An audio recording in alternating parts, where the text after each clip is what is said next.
আমরা প্রত্যয় যে স্কিমের যে পেনশনটি এটি 1 জুলাই থেকে যারা আসবে তাদের এই পেনশনটি আমরা এইভাবে চাই না। আমরা পূর্বের পেনশন নীতিমালাটাই চাই, যাতে মেধাবী ছাত্ররা বিশ্ববিদ্যালয়ের শিক্ষক এবং শিক্ষার পরিবেশ আগে পাবলিক বিশ্ববিদ্যালয়ে যেভাবে পরিবেশ ছিল।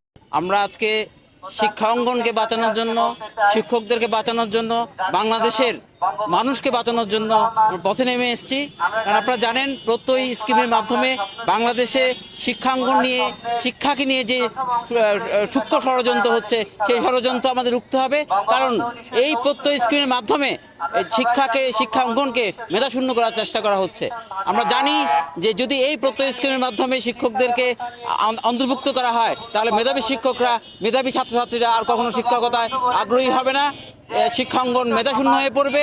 এবং এই ফলশ্রুতিতে পিছনে যারা আমাদের সভাপতি স্যার বলে গেছেন যে পিছনে যারা শিক্ষার্থী তারাই এই শিক্ষাঙ্গনগুলোতে অবস্থান করবে, আর মেধাবী ছাত্রছাত্রীরা শিক্ষাঙ্গন ত্যাগ করবে। এর মানে হচ্ছে আমাদের এই শিক্ষক সমাজ ধ্বংস হয়ে যাবে এবং আমাদের এই শিক্ষা ব্যবস্থা ভেঙে পড়বে। আমাদের যে স্মার্ট বাংলাদেশ, যে প্রধানমন্ত্রী যে স্মার্ট বাংলাদেশ করার স্বপ্ন, সেটা কখনোই পূর্ণ হবে না। এবং অদূর ভবিষ্যতে বাংলাদেশ মেধাশূন্য হবে এবং বাংলাদেশ কোনোভাবে আর মাথা উঁচু করে দাঁড়াতে পারবে না। আমাদের মধ্যম আয়ের দেশ বা উন্নত বিশ্বে পরিণত হওয়ার যে আমাদের যে চেষ্টা, সেই চেষ্টা ভীষণভাবে বাধাগ্রস্ত হবে। আমি এই তীব্র প্রতিবাদ করি। আমরা মনে করি আমার শিক্ষকরা আমাদের এই দাবি আদায় না করা পর্যন্ত আমরা আমাদের পথ থেকে সরে যাব না।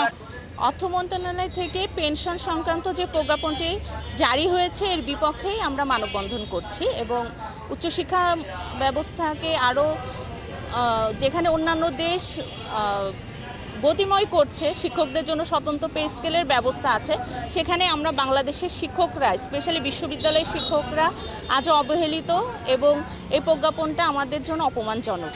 আসসালামু আলাইকুম। আমরা আজকে যশোর বিজ্ঞান ও প্রযুক্তি বিশ্ববিদ্যালয় থেকে সকল শিক্ষক শিক্ষিকা যশোর প্রেস ক্লাবের সামনে সবাই একসাথে একত্রতা ঘোষণা করতে এসেছে যে আমাদের বিরুদ্ধে একটি ষড়যন্ত্রমূলক ষড়যন্ত্র করা হচ্ছে যে আমাদেরকে পেনশন থেকে বহিষ্কার করা হবে। কিন্তু আমরা সবাই চাই যে আমরা অবশ্যই যেন পেনশন পাই এবং 2024 সালে যারা যোগদান করবে তারাও যেন এই পেনশনের আওতায় থাকে।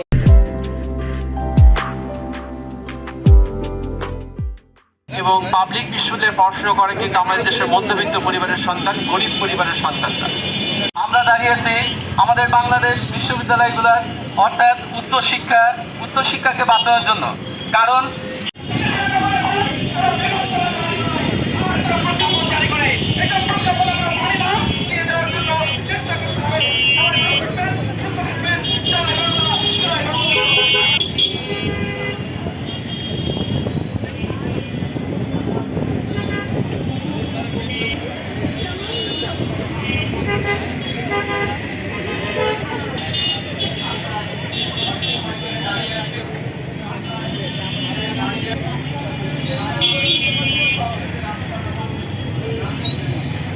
যতগুলা দাবি আছে, দাবি সমূহ আদায় না হওয়া পর্যন্ত আমরা এই রাজপথ ছাড়ছি না।